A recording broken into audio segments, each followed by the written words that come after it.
The late afternoon sun hung low over the treetops, casting a warm, golden glow across the quiet streets of the neighborhood. General William Carter moved at an easy pace, his footsteps soft against the pavement.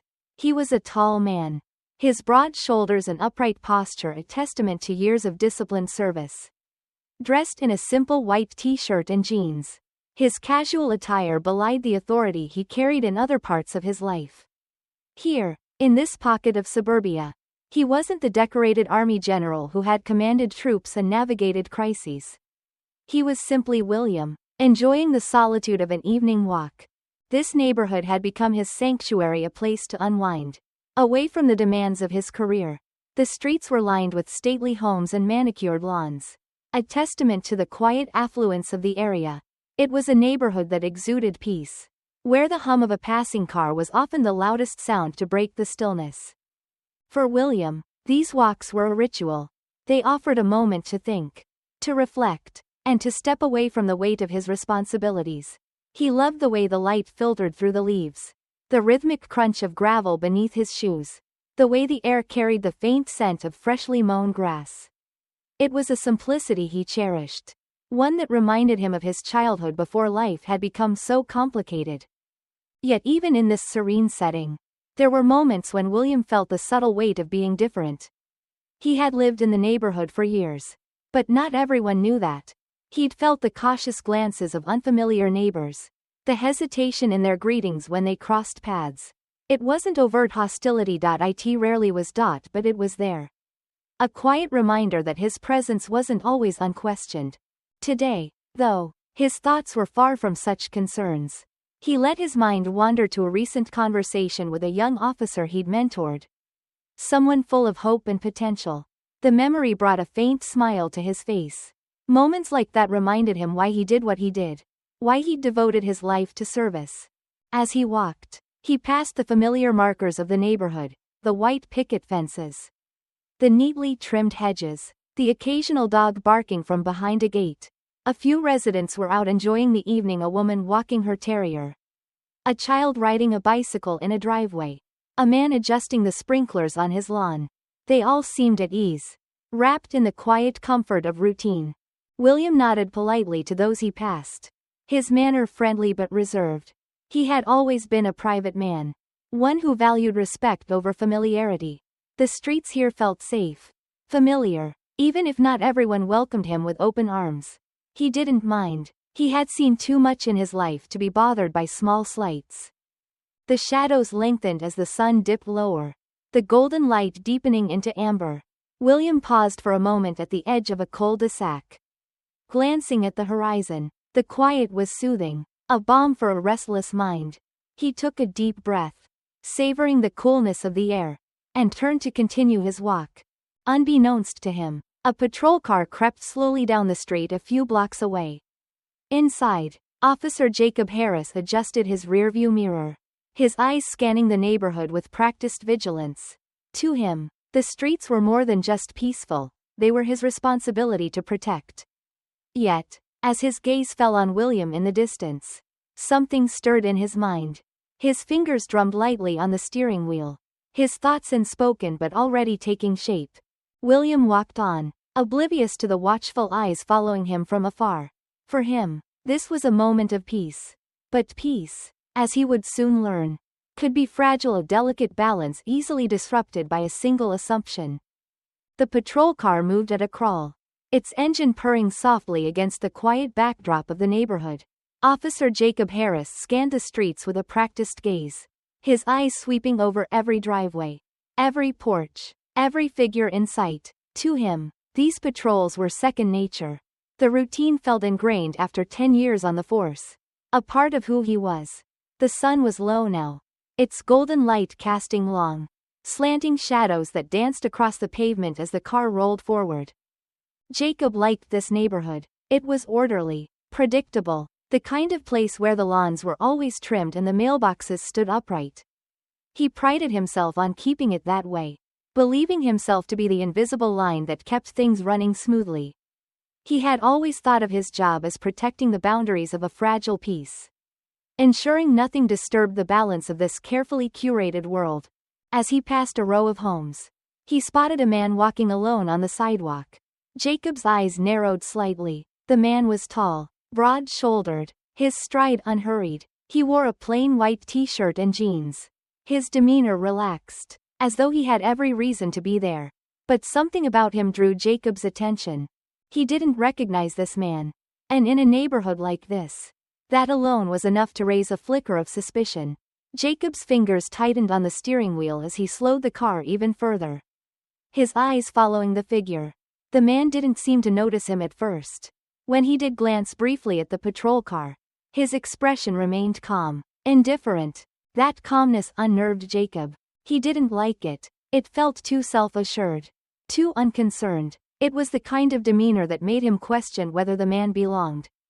For Jacob, belonging wasn't just about proximity. It was about fitting into the unspoken mold of the neighborhood. And this man, with his confident stride and unfamiliar face, seemed to challenge that. Jacob muttered under his breath, his mind racing with unspoken questions. Who is he? What is he doing here? It wasn't fear, exactly, that guided his thoughts. It was something subtler, more insidious, a need to categorize, to explain. And when the explanation didn't come easily, suspicion filled the gap. He slowed the car to a stop along the curb. His decision made, he stepped out, adjusting the belt at his waist, his hand resting lightly near the tools of his trade, a radio, a flashlight, and the ever-present weight of authority. Hey, you there, Jacob called out, his voice carrying across the quiet street. The man stopped and turned to face him, his expression neutral but alert. There was no trace of surprise or defensiveness, only a quiet readiness. Jacob was struck by the steadiness in the man's gaze. It wasn't the look of someone caught off guard. Yes, officer, the man replied, his tone measured. Is there a problem? Jacob frowned slightly, his mind scrambling for justification. He took a moment to size the man up.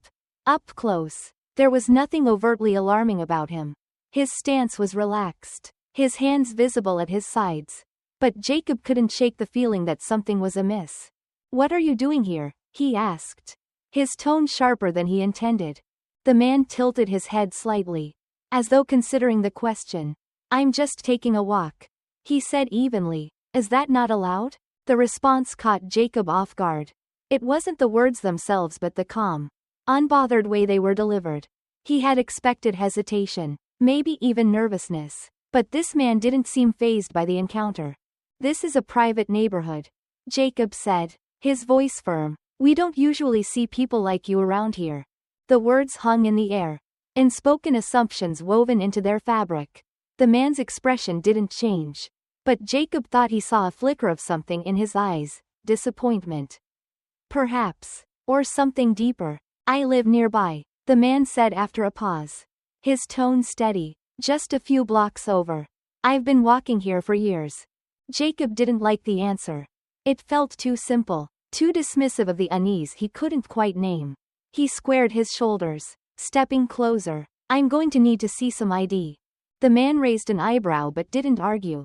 He reached into his pocket slowly, deliberately, and handed over his wallet. Jacob took it, his eyes scanning the driver's license inside. The name read *William Carter. And the address matched the neighborhood. For a brief moment, Jacob hesitated, uncertainty flickering at the edges of his resolve. But he pushed it aside. I've never seen you around here before, he said, his tone edged with authority. How long have you lived here? Several years, William replied. I'm not out much, usually working. Jacob didn't respond immediately. The unease in his chest grew, feeding off his own need for control. He glanced around, noticing a few neighbors peeking from their windows or standing in their yards. Their curiosity unmistakable. The weight of their eyes only heightened his frustration. Stay right here, Jacob said, his voice clipped. Don't move. As he walked back to his patrol car, ID in hand, his heart beat faster. Not with fear, but with a nagging doubt he didn't want to confront. Sitting in the driver's seat, he began typing William's details into the system, the glow of the computer screen illuminating his furrowed brow. The record was clean. There was nothing to suggest wrongdoing, no reason to justify his lingering suspicion. But still, it lingered. From the rearview mirror, Jacob could see William standing on the sidewalk. His posture calm, his gaze steady. He wasn't fidgeting, wasn't protesting, wasn't doing anything to confirm the suspicion Jacob felt so deeply. And yet, that very calmness, the quiet assertion of belonging, felt like a challenge. It gnawed at him, a silent question he couldn't answer. The street remained quiet, save for the hum of the patrol car's engine. Jacob tapped his fingers against the steering wheel, his unease growing heavier with each passing moment. Something about this didn't feel right. But instead of stepping back, he doubled down, convincing himself that his instincts couldn't be wrong. Outside, William stood still, the shadows stretching long around him. He knew this wasn't about the law. It was about perception, about the silent weight of assumptions that refused to shift. And as the minutes dragged on, he felt the quiet dignity he had carried into this walk begin to harden into something else, a resolve to hold his ground. The patrol car door closed with a muted thud as Officer Jacob Harris stepped out again. William Carter's ID still in his hand. The air between them was heavy with unspoken tension, the quiet of the neighborhood amplifying every step Jacob took as he approached. William stood where he had been instructed to remain, his hands at his sides, his posture unshaken. His expression was calm, but there was a subtle sharpness in his gaze now. A quiet acknowledgement of the absurdity unfolding around him. Jacob stopped a foot away, his stance firm, his voice clipped. "Your record's clean," he said, as though the words carried a note of suspicion rather than relief. "But that doesn't explain why you're here." "I told you, officer," William replied evenly. "I live nearby. I'm out for a walk. That's all." Jacob's jaw tightened. He glanced around, noting the growing attention of the neighbors. A woman with a small dog stood frozen on the sidewalk, her phone held discreetly but clearly poised to record. A man watering his lawn had stopped, the garden hose limp in his hand, water pooling at his feet. Their silent observation only added to Jacob's frustration. "Look," Jacob said, his tone lowering but not softening. "We've had reports of suspicious activity in this neighborhood. You need to tell me exactly what you're doing here, or we'll take this further." William's lips tightened into a line. He exhaled slowly, his patience tested but intact. "Officer," he said, his voice calm but firm, "I've explained myself. I am not causing trouble. I am not committing a crime. You have no grounds to escalate this." But Jacob wasn't hearing him. His need for control, the unspoken authority he felt slipping under the weight of William's composure, pushed him forward. His hand moved to his belt, resting near the cuffs. "The hard way, then," he muttered, more to himself than to William. Without warning, Jacob reached for William's arm.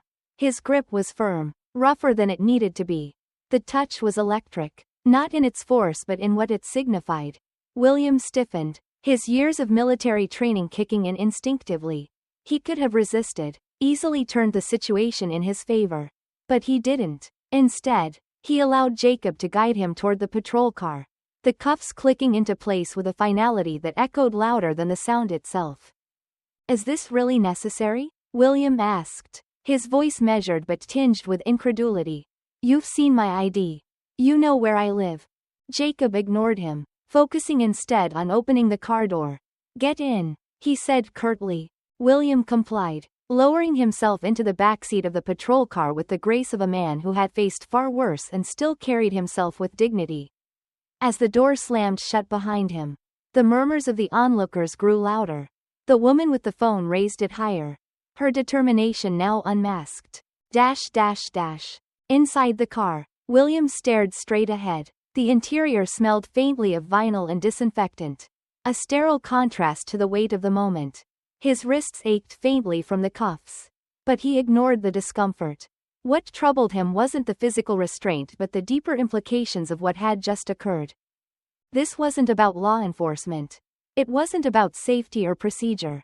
It was about perception, a deep, ingrained belief that his presence on that street, in that neighborhood, required explanation. The thought settled in his chest like a stone, familiar and heavy.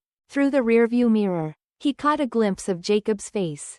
The officer's jaw was set, his focus forward, but there was a flicker of something else. Doubt. Perhaps. Unease. William recognized it. He had seen it before. In moments where authority clashed with uncertainty. Where assumptions began to crumble under the weight of their own flaws. The ride to the station was silent. The patrol car moved through the tree-lined streets and into the busier roads of town. The shadows of streetlights flickering across the windshield. William remained composed, his breathing steady, his thoughts steadying alongside it. He had done nothing wrong. And he knew it, but that knowledge did little to soften the sting of being treated as though he had. When they arrived at the station, the atmosphere changed. The low hum of activity officers talking on radios, the shuffle of papers, the occasional ring of a desk phone, filled the air. Jacob opened the car door and guided William inside, his grip on the man's arm more hesitant now, as though he too was beginning to question his actions. The murmurs followed them as they moved through the station. Other officers glanced up from their desks, their expressions a mix of curiosity and concern. Some recognized William immediately, their eyes widening slightly. Others simply watched, their thoughts unreadable. Jacob led William to a small holding room with bare walls and a single table. He gestured for him to sit, then stood near the door, arms crossed, his posture defensive. "You'll stay here until we sort this out," Jacob said, his tone clipped. William sat, his movements deliberate, his gaze unwavering. "Sort what out?" he asked quietly. "You have my ID. You know who I am. What else do you need?" "Officer Harris?" The use of his name startled Jacob.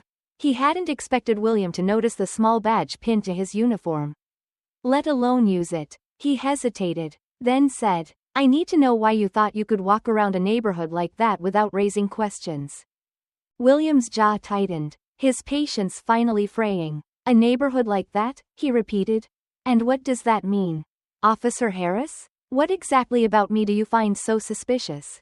Jacob didn't respond immediately. His grip on his belt tightened, his gaze shifting to the floor for a brief moment. But before he could answer, the door opened, and a new voice entered the room. "Officer Harris," said a woman, her tone firm but measured. "What's going on here?" Jacob turned quickly, his expression caught between surprise and relief. Sergeant Laura Morgan stood in the doorway, her sharp gaze moving from Jacob to William and back again. Unlike Jacob, she recognized William immediately, and her posture stiffened. "This man," she said, her voice lowering slightly, "is General William Carter, a decorated officer in the United States Army." Jacob's face paled. The silence that followed was deafening, broken only by the soft scrape of William's chair as he leaned forward, his gaze fixed on Jacob. "Now," William said quietly, his voice carrying the weight of a lifetime of command. "Are you ready to listen?" The air in the small holding room felt heavy as Sergeant Laura Morgan stepped fully inside. Her presence commanding but calm. Her uniform was pressed, her demeanor precise, but her expression carried a quiet tension as her eyes flickered between Officer Jacob Harris and General William Carter. It was clear she understood the gravity of the situation, even if Jacob didn't yet. "Officer Harris," she said, her voice steady but firm. "You've brought in a decorated general without cause?" Jacob shifted uneasily, the color draining from his face. His mouth opened slightly, but the words seemed to falter before they could form. He glanced at William, who sat unmoving, his gaze unwavering but not unkind. "I didn't know," Jacob muttered, his voice low. "I was just doing my job." He seemed out of place. Sergeant Morgan's brow furrowed, though her tone remained controlled. "Out of place?" she repeated, her voice laced with the subtle weight of incredulity. "In his own neighborhood? With identification proving exactly who he is?" Jacob's gaze dropped to the floor. He began, but the sergeant cut him off. "Enough," she said. Her voice wasn't raised, but it carried a finality that silenced him immediately. She turned to William, her expression softening slightly. "General Carter, my sincerest apologies. You've been treated in a way that is completely unacceptable."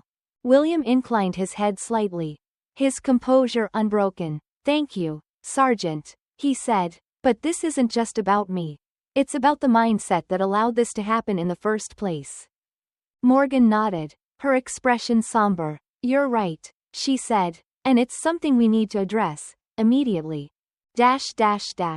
Morgan instructed Jacob to remove the cuffs. The metallic click of the restraints being unlocked felt louder than it should have. Echoing through the small room. William flexed his wrists slightly. The faint redness from the cuffs visible against his skin. He didn't look at Jacob. But the silence between them carried more weight than words ever could. "Officer Harris," Morgan said, her tone sharp but measured. "Step outside, now." Jacob hesitated, glancing at William again, before nodding and leaving the room. The door closed softly behind him, leaving Morgan and William alone. She took a seat across from him, her posture straight, her hands resting lightly on the table. "General," she began, her voice quieter now, "I can't undo what's happened here today. But I want to assure you that this incident will not go unnoticed or unaddressed." William studied her for a moment before nodding. "I appreciate that, Sergeant Morgan," he said, "but addressing this goes beyond discipline. It requires a cultural shift. One that doesn't happen overnight." Morgan exhaled deeply, her shoulders relaxing slightly. "I agree," she said, "and I want to hear your thoughts on how we can begin to make that shift. If you're willing to share." William leaned back slightly in his chair, his gaze thoughtful. "It starts with acknowledgement," he said, "acknowledging that bias exists, even when it's not intentional. From there, it's about education, training your officers to recognize their biases and understand the impact of their actions." Morgan nodded slowly. "We've had basic sensitivity training," she said, "but it's clear that isn't enough." "It's a start," William replied, "but it needs to be ongoing. Reinforced by accountability. Officers need to understand that their actions have consequences. Not just for the people they interact with, but for the trust they're supposed to uphold." Morgan's expression hardened slightly, though not with defensiveness. "I've seen it happen," she admitted. "Small assumptions that snowball into situations like this. It's easy to overlook when you're not the one being affected." William's gaze softened. "I believe you want to make a difference," he said, "but wanting isn't enough. It requires action. And it requires consistency." Outside the room, Jacob stood in the hallway, his arms crossed tightly over his chest. His mind was a swirl of emotions, defensiveness, embarrassment, and a faint, nagging sense of regret. He replayed the encounter in his head, each decision he'd made now laced with doubt. The voices of his colleagues floated down the hall, low murmurs of curiosity and judgment. He didn't have to hear the words to know what they were saying. His actions had drawn attention, and not the kind he wanted. He leaned back against the wall, exhaling heavily. For the first time in years, Jacob questioned whether his instincts had truly served him, or if they had betrayed him. Back in the room, Sergeant Morgan stood. "General Carter," she said, her tone respectful, "I'll handle the necessary reports and ensure this situation is addressed properly. If you're open to it, I'd like to involve you in some of the reforms we need to implement." William rose, his height and presence filling the room. "I'm willing to help," he said, "not because I want to punish anyone, but because I believe in the importance of building trust, something that's been deeply eroded." Morgan extended her hand, and William shook it firmly. "Thank you," she said, "for your patience and for your willingness to work with us." He nodded, his expression calm but resolute. "This is just the beginning, Sergeant. The work ahead won't be easy. But it's necessary." As William left the room, he walked past Jacob, who stood stiffly by the wall. Their eyes met briefly, and for a moment, Jacob opened his mouth as though to speak. But William gave a slight shake of his head, a silent acknowledgement that words weren't enough. Not yet. Jacob looked away, his shoulders slumping slightly. William continued down the hall, his steps measured, his resolve firm. The path to change was long, but he knew this was the first step of many. The sun rose slowly over the city the next morning, casting a soft golden light across the police station and the neighborhood where the incident had unfolded. For many, it was just another day. But for General William Carter and Officer Jacob Harris, the events of the previous evening lingered like an unanswered question. In his quiet home, William sat at his kitchen table, a cup of coffee steaming in front of him. The room was still, save for the faint hum of the refrigerator. He held the cup in both hands, staring out the window at the neatly trimmed lawn beyond. The morning paper sat unopened beside him. He had no desire to read it. Instead, his thoughts turned inward, replaying the encounter in his mind. The sharp tone of Officer Harris. The click of the cuffs around his wrists. The weight of being questioned in his own neighborhood. William had faced prejudice before. In the military, he'd learned to navigate subtle slights and quiet dismissals, balancing the need to challenge injustice with the discipline required to lead. But yesterday's encounter left a deeper mark. It wasn't just about the moment. It was about the system that had allowed it to happen. He took a slow sip of his coffee, letting the warmth ground him. This wasn't a battle fought with anger. He reminded himself. It required patience, persistence, and an unshakable belief in the possibility of change. Across town, Officer Harris sat at his small kitchen table, staring at a half-eaten plate of eggs. His appetite had vanished hours ago, replaced by a gnawing unease he couldn't shake. The suspension had been swift and expected, though it left him reeling. For years, he'd considered himself a good officer, someone who upheld the law and kept the community safe. But now, doubt crept in, questioning everything he thought he knew about his work and himself. Jacob pushed his plate aside and leaned back in his chair, his fingers tapping against the table. The silence of his apartment felt oppressive. His thoughts drifted back to William Carter. The quiet authority in the man's voice. The steadiness of his gaze. It wasn't defiance that had unsettled Jacob. It was the undeniable truth that William had been right. The knock on his door startled him. When he opened it, he found Sergeant Laura Morgan standing there, her expression calm but unreadable. "May I come in?" she asked. Jacob stepped aside, nodding silently. Morgan entered, glancing around the sparsely furnished apartment before taking a seat at the table. She gestured for him to sit, and he complied, though his posture was tense. "I wanted to check in," Morgan began, folding her hands in front of her. "Not to excuse what happened, but to understand where you stand now." Jacob looked down at the table, his jaw tightening. "I was just doing my job," he said after a moment, though the words felt hollow even to him. Morgan's gaze softened slightly, but her tone remained firm. "Doing your job means protecting and serving everyone, Jacob, not letting your assumptions dictate your actions. Last night wasn't about the law. It was about how you perceived General Carter." Jacob looked up at her, a flicker of defensiveness in his eyes.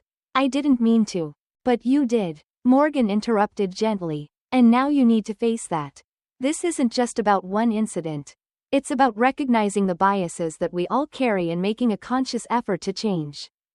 Jacob exhaled heavily, his shoulders slumping. "How?" he asked quietly. "How'd I change something I didn't even realize I was doing?" Morgan leaned forward, her expression earnest. "It starts with acknowledgement, with listening, and with being willing to admit when you're wrong." Meanwhile, the neighborhood was alive with whispers. Neighbors who had witnessed the arrest shared their perspectives in hushed tones, some defending the officer's actions while others expressed shock and concern. At a local cafe, a group of residents gathered over steaming mugs of coffee. "I saw him," a woman said, her voice low, "just walking down the street. Like he always does. There was no reason for it." "But you didn't say anything, did you?" another man replied, his tone edged with judgment. "What could I have done?" the woman shot back. "It's not like they would have listened to me." The conversation continued, revealing the underlying discomfort many felt. The arrest had shaken their sense of the neighborhood as a place of peace and safety. For some, it was a wake-up call. For others, it was an unwelcome challenge to the status quo. William spent the afternoon at the community center, where he'd been invited to speak at a forum addressing local policing and community relations. The room was packed with residents, police officers, and local leaders, all drawn by the gravity of the incident. When it was his turn to speak, William stood slowly, his presence commanding but calm. He took a moment to survey the crowd, meeting the eyes of those who had gathered. "What happened to me," he began, his voice steady, "was not unique, and that's the problem." A murmur rippled through the room. But William continued, This isn't about one officer or one mistake. It's about the assumptions we make. About who belongs and who doesn't. About who is safe and who is suspicious. Those assumptions shape our actions, often without us realizing it. And when those actions go unchecked, they erode trust. He paused, letting his words settle. I am not here to condemn, he said. I am here to challenge us to do better. To recognize that change starts with each of us. By questioning our biases. By listening to those who are different from us. And by committing to a culture of respect and accountability. The room was silent as he returned to his seat, his words hanging in the air like a weight. For many, it was the first time they had heard such a direct challenge to the quiet biases that shaped their lives. As the forum ended, a young officer approached William, his expression uncertain but sincere. General Carter, he said hesitantly, I just wanted to say I'm sorry. For what happened. It shouldn't have. William studied the young man for a moment before nodding. Thank you, he said, but don't just apologize. Act, learn, and make sure it doesn't happen again. The officer nodded, his posture straightening. I will, he said, I promise. That evening, as William walked home, the air felt lighter. The path ahead was still long, but the ripples of change had begun to spread. He couldn't rewrite what had happened, but he could use it, turn it into an opportunity for growth, for understanding, for something better. The fight for respect and equality wasn't new, and it wasn't over, but William had always believed in the power of persistence. And as he walked beneath the fading light of the day, he felt the quiet resolve that had carried him through so many battles before. This, too, was a fight worth winning. The sun dipped low on the horizon, painting the streets of the neighborhood in muted tones of gold and gray. General William Carter walked again. His steps measured, his gaze steady. The familiar streets felt different now. Not physically, but in the way they carried the weight of what had happened. Neighbors nodded at him as he passed, some offering hesitant smiles, others avoiding his gaze entirely. The aftermath of his arrest lingered like a subtle hum, too quiet to disrupt the peace but present enough to shift the atmosphere. He walked on, unbothered by the stares, his thoughts as steady as his stride. At the police station, Officer Jacob Harris sat in the back of a mandatory training session. His posture stiff and his face unreadable. The instructor, a community liaison officer, stood at the front of the room, speaking with quiet conviction about the impact of implicit bias. Bias isn't about malice, the instructor said, her voice calm but firm. It's about assumptions, the ones we make automatically, often without realizing it. Those assumptions affect how we treat people, how we interpret their actions, and how we use our authority. Jacob glanced around the room. Some officers nodded, their expressions thoughtful. Others looked down at their notebooks, scribbling mechanically. For Jacob, the words hit closer to home than he was willing to admit. The instructor continued, showing a slide with statistics on racial profiling and its effects on community trust. When people feel targeted, it erodes the very trust we're meant to uphold. Our job is to protect and serve everyone, not just the people who look like us, not just the people we think belong. Jacob shifted in his seat. The memory of General Carter's calm yet piercing words lingered in his mind. You're making a mistake. He hadn't listened then, but now, those words echoed louder, cutting through the defensive walls he had built around himself. Later that evening, William attended a small community meeting at the local library. The room was modest, filled with folding chairs and a handful of residents, including Sergeant Laura Morgan and several officers from the precinct. The meeting had been called to address the incident and discuss steps toward rebuilding trust. William sat near the front, his presence commanding but unobtrusive. He listened as others spoke, neighbors sharing their concerns, officers explaining new policies being implemented, and community leaders emphasizing the importance of collaboration. When it was his turn to speak, William rose, his movements deliberate. He looked out at the faces before him, some familiar, others not, and began in his calm, measured tone. What happened to me wasn't an isolated incident, he said. It was a reflection of something larger, Something that exists not just here, but everywhere. Bias doesn't announce itself. It doesn't walk into a room and declare its presence. It hides in assumptions, in split-second decisions, in the quiet belief that some people belong while others must prove they do. The room was silent, his words settling over the group like the gentle weight of a blanket.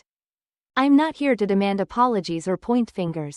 William continued. I'm here because I believe in this community. And I believe we can do better, together. But that requires honesty. It requires all of us to look inward and ask difficult questions. What assumptions do we carry? How do they shape our actions? And how can we confront them? A hand went up in the back. It was a middle-aged man. His voice hesitant but clear. General Carter, he said, what do you think is the first step? How do we even begin to change something so ingrained?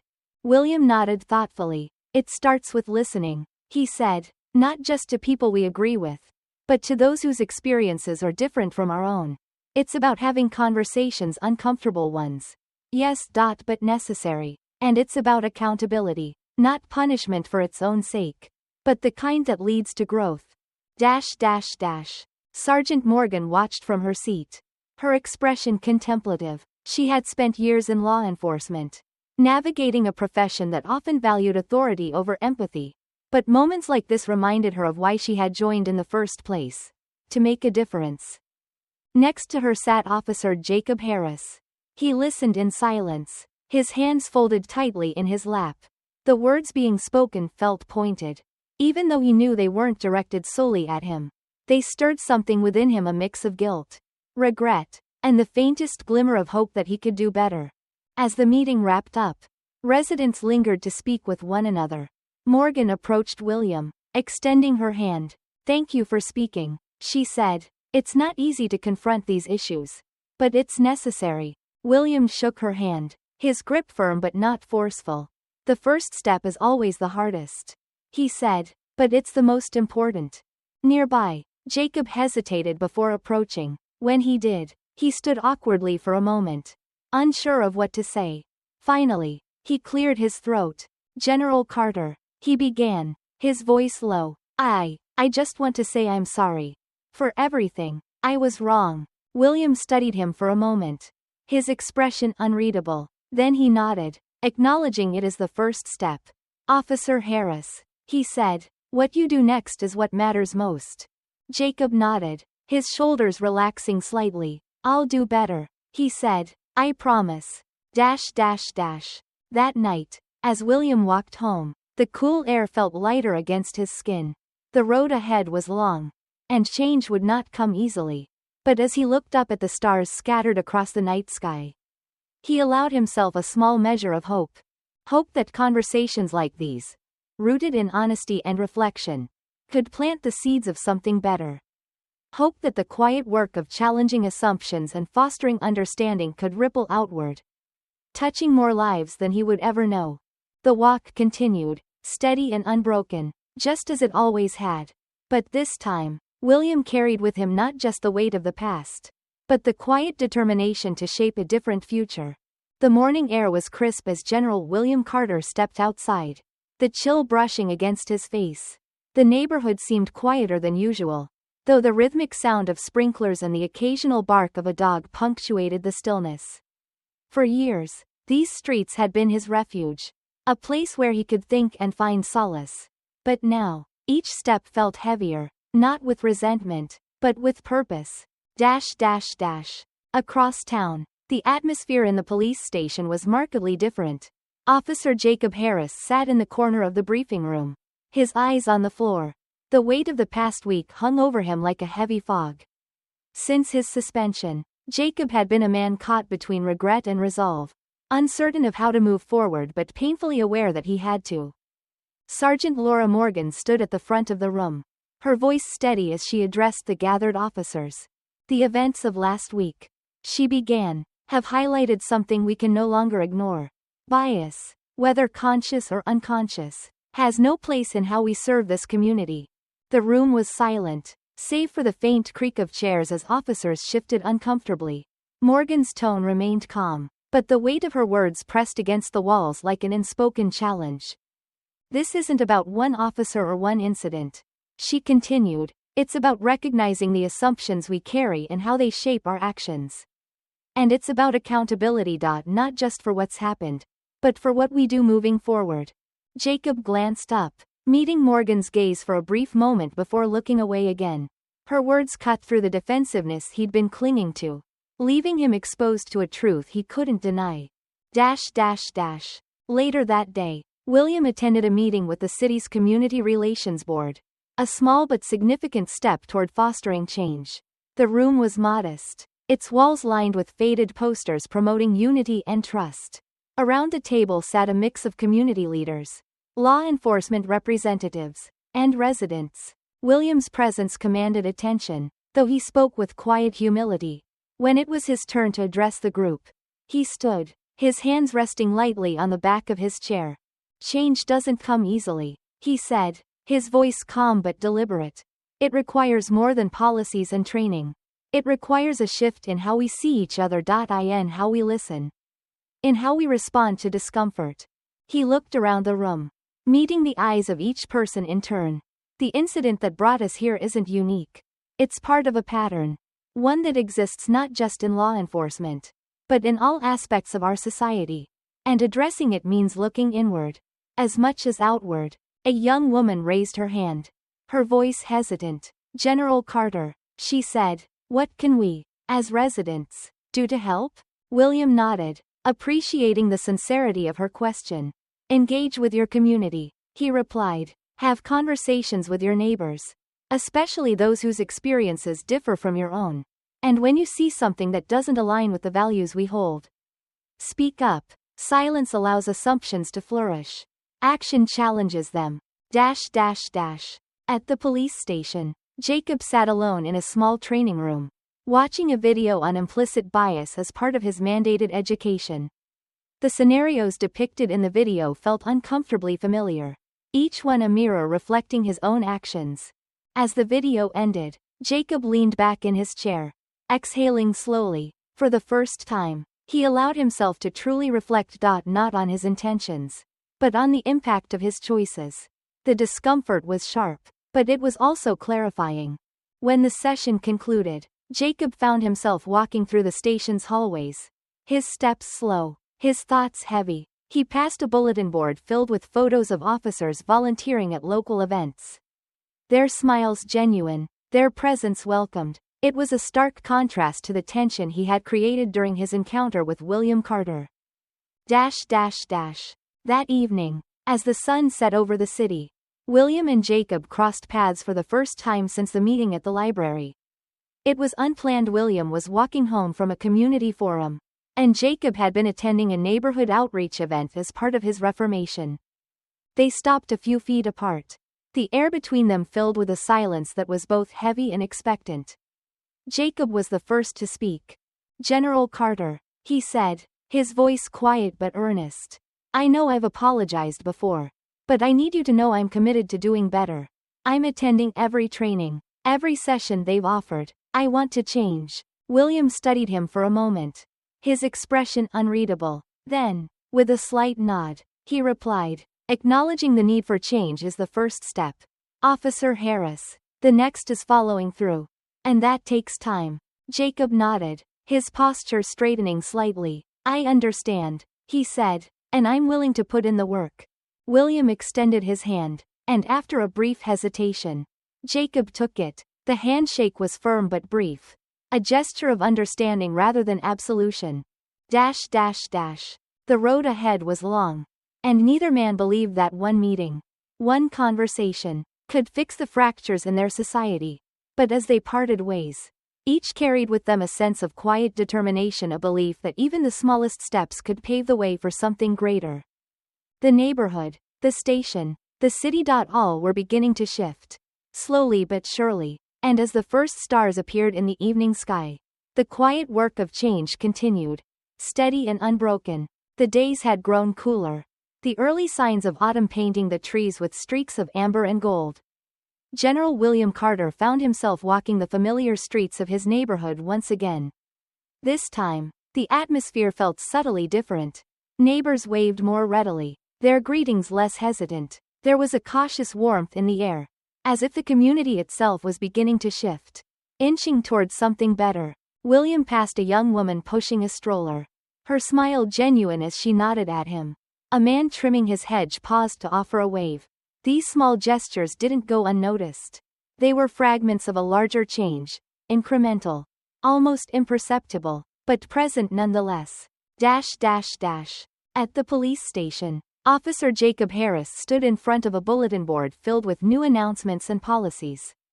The department had introduced a series of reforms in the weeks following the incident: mandatory bias training, monthly community outreach programs, and stricter protocols for stops and searches.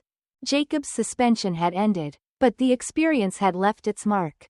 He wasn't the same officer who had patrolled those quiet streets, confident in his instincts. That confidence had been replaced by something more valuable: humility. He now understood that protecting the community wasn't just about enforcing laws. It was about earning trust. He glanced over his shoulder to see Sergeant Laura Morgan approaching.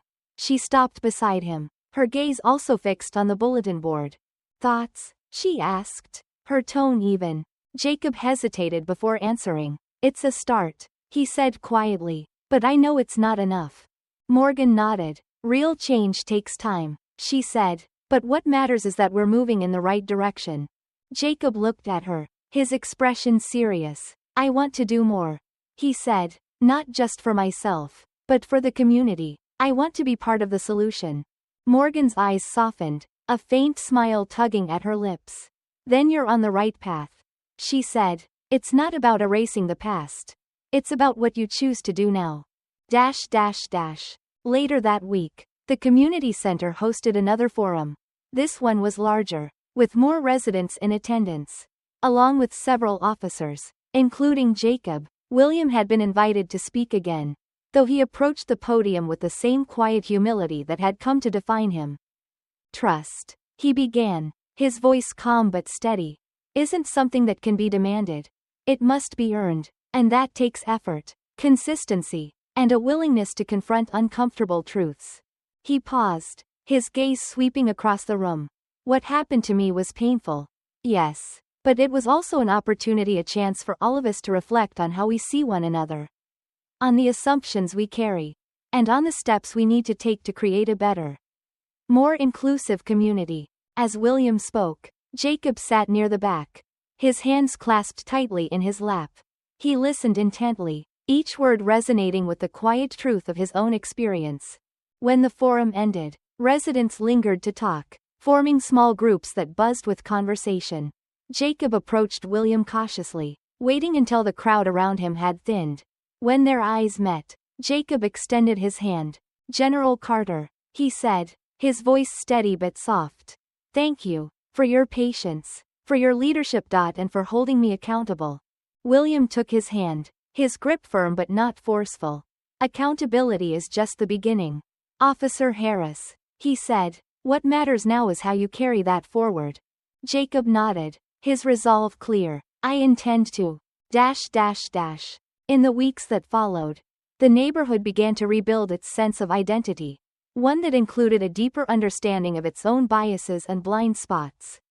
Conversations that had once been avoided now found space to grow, spurred by a shared commitment to progress. William continued his walks, each step a quiet testament to resilience. He passed familiar faces and new ones, each interaction a reminder that change, though slow, was possible. The streets, once a source of tension, now felt more welcoming, as if the very fabric of the community had begun to mend. For Jacob, the journey was ongoing. He volunteered for additional community outreach programs, visiting schools and neighborhood events to engage with residents. It wasn't about redemption. It was about doing the work, brick by brick, to rebuild what had been broken. One crisp autumn morning, William paused at the corner where his arrest had taken place. The memory of that day was still sharp, but it no longer felt like a wound. It felt like a turning point, a moment where the threads of his life had intertwined with those of the community in a way that had pushed them all to grow. As he stood there, the sound of an approaching car drew his attention. It was a patrol car, its engine low and steady. Jacob Harris was behind the wheel, When their eyes met, Jacob slowed and rolled down the window. "Morning, General Carter," Jacob said, his tone warm but respectful. "Morning, Officer Harris," William replied, a faint smile touching his lips. There was a brief pause before Jacob spoke again. "Thank you," he said simply. William nodded. "Keep walking the path," he said. "It's worth it." Jacob nodded in return, then drove on, his patrol car blending into the rhythm of the neighborhood. The seasons continued to turn. But the change sparked by that fateful day remained. For William, for Jacob, and for the community.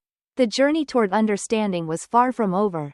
But with each step, each conversation, and each small act of progress, they moved closer to a place of quiet resolution, a place where belonging wasn't questioned, but assumed. And as William walked home beneath the canopy of golden leaves, he allowed himself a rare moment of hope.